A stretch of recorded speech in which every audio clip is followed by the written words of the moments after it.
Au nom du Père et du Fils et du Saint-Esprit, ainsi soit-il. Eh bien, chers frères, nous voici donc entrés dans le carême, terme qui vient de quadragesima, ce qui veut dire 40e jour.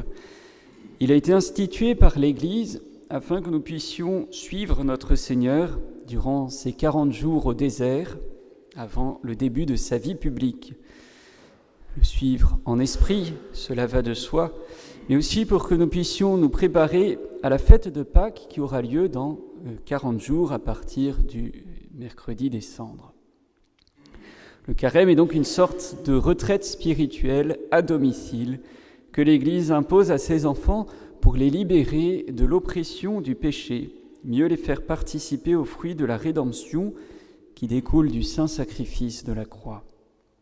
Nous entrons donc dans un temps de purification, un temps de pénitence salutaire, et qui, si l'on est généreux dans nos sacrifices, nos résolutions, eh bien, remet de l'ordre en nous et nous ouvre à la grâce, à la divine miséricorde. Depuis le péché originel d'Adam et Ève, le désordre tente toujours de s'installer en nous. Blessés dans notre nature humaine, il y a une habitude de nos passions à tenter de se rebeller contre la raison, contre ce que nous savons être vrai, juste et bon.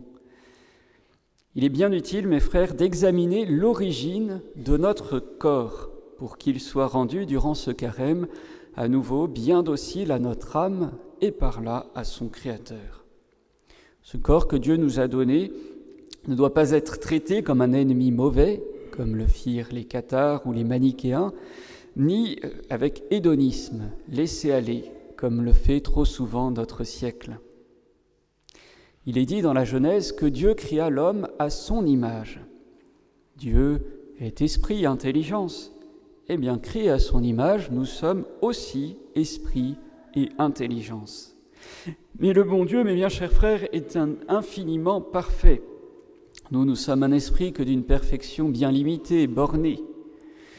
Dieu est une intelligence souverainement pure, qui n'est pas dépendante de la matière, et nous avons une intelligence incarnée dans un corps, un esprit uni à un corps, et dont nous avons besoin pour connaître.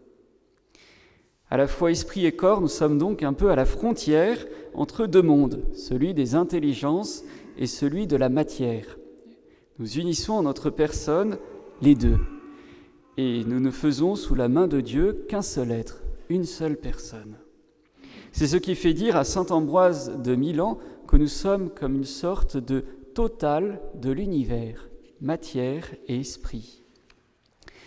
Dieu a formé le corps de l'homme à partir de la poussière. « Souviens-toi, homme, que tu es poussière et que tu retourneras en poussière », dit le prêtre en imposant les cendres. À partir de cette poussière trempée d'eau dont il a formé l'homme, Dieu a élevé la création matérielle jusqu'à lui, pur esprit. Et quel est ce Dieu qui a formé l'homme ? D'où venons-nous ? Ce n'est pas un autre que notre Seigneur Jésus-Christ, lui qui est Dieu le Fils, deuxième personne de la Trinité, le Verbe par qui Dieu le Père fait toutes choses.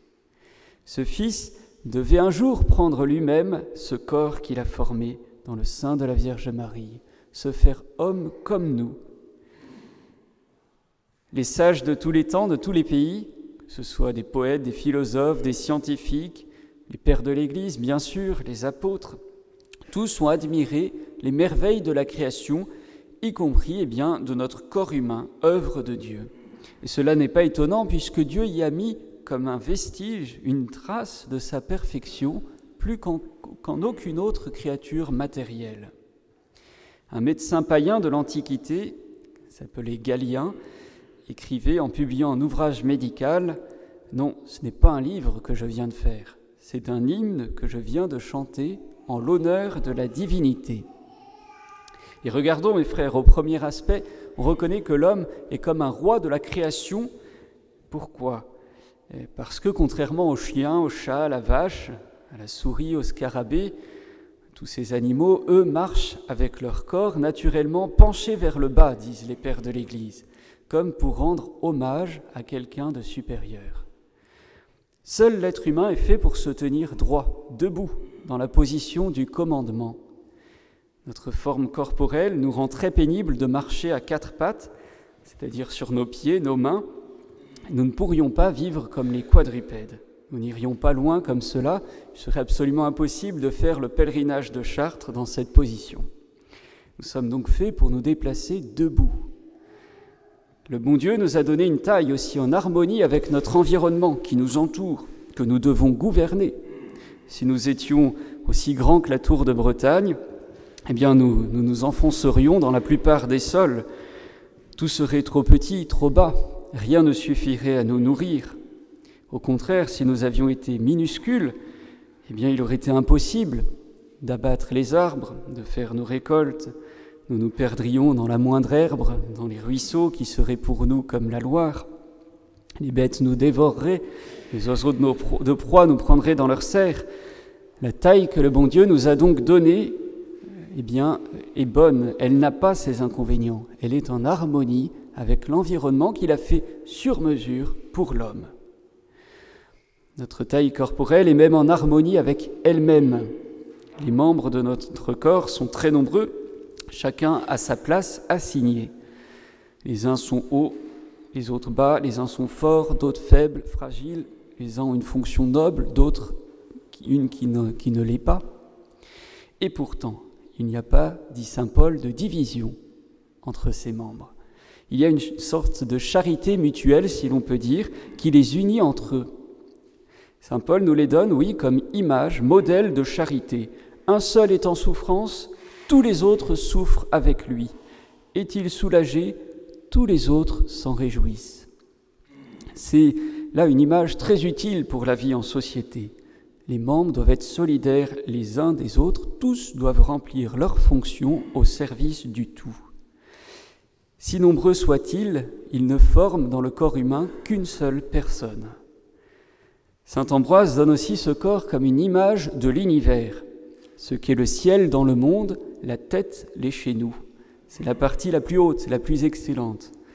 Le soleil et la lune, ce sont les deux yeux, deux astres qui sont faits pour éclairer tout le reste. Sans eux, le corps ne voit pas, il est dans les ténèbres. On se déplace facilement lorsqu'il y a de la lumière. Les mains travaillent avec précision lorsqu'il y a de la lumière. C'est donc la tête qui est notre région supérieure, au niveau corporel bien sûr. C'est à elle que nous devons notre vie et nos actes les plus spirituels. Comme c'est au ciel que l'univers doit ses plus belles parties, les astres. Les oreilles toujours ouvertes sont comme des sentinelles qui cherchent à capter les sons pour les transmettre au chef de la cité qu'est notre âme. Le moindre bruit, la moindre parole, nous la recevons. Les narines doivent discerner les odeurs que l'air nous donne. La bouche, les lèvres, servent à juger les saveurs. Et il va falloir, pendant ce carême, diminuer ces ardeurs pour la gourmandise, la nourriture. Cette bouche, cette langue nous permettent aussi d'être créateurs en réalisant au dehors, par des paroles matérielles, une pensée immatérielle de notre âme. C'est une grande dignité. Mais comment utilisons-nous notre langue? Que disons-nous?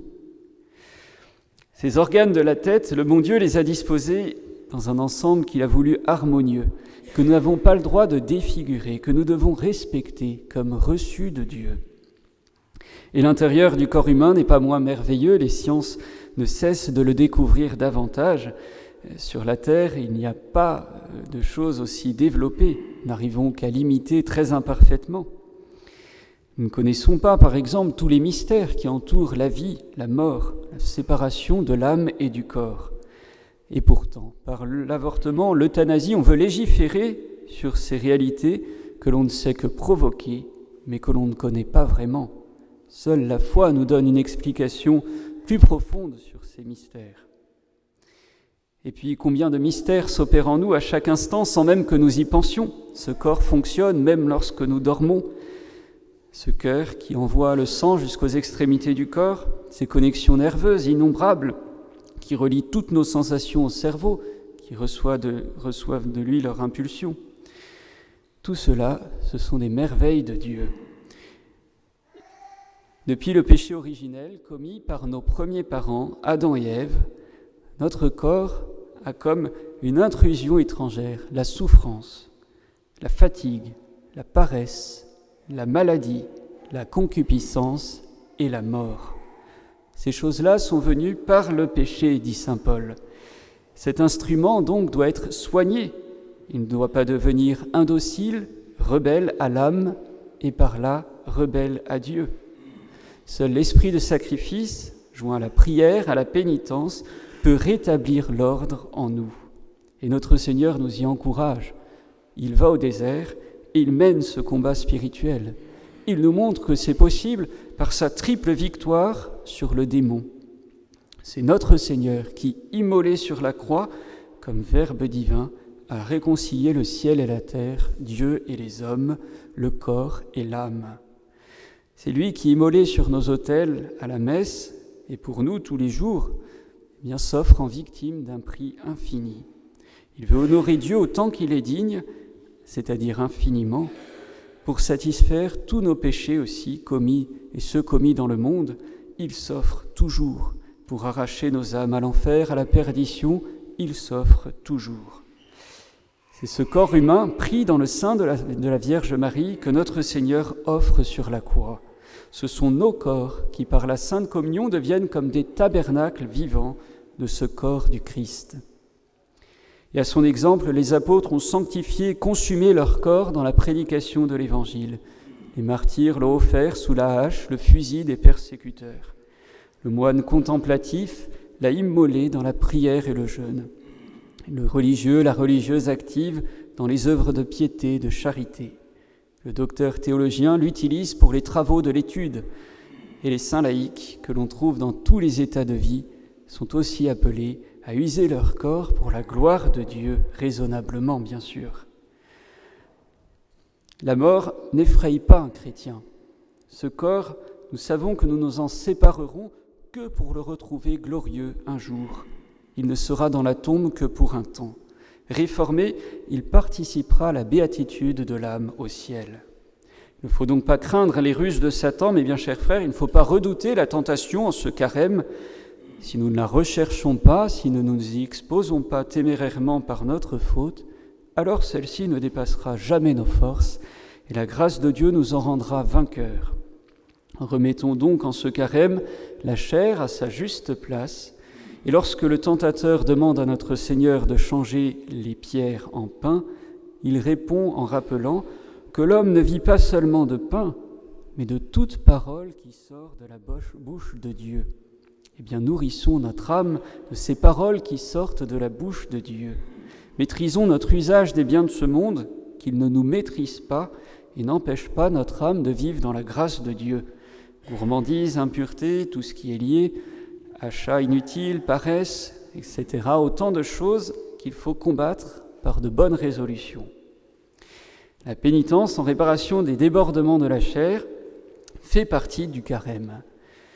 Avant un jour que nous recevions le sacrement de l'extrême-onction et que nous entendions avec confiance de la bouche du prêtre ces paroles, par cette onction et sa très douce miséricorde, que le Seigneur vous pardonne toutes les fautes que vous avez commises par la vue, par l'ouïe, par l'odorat, par le goût et la parole, par le toucher, par les pas et la démarche. Alors ce sera l'heure de la récompense éternelle pour ceux qui mènent leur vie chrétiennement. Au nom du Père et du Fils et du Saint-Esprit, ainsi soit-il.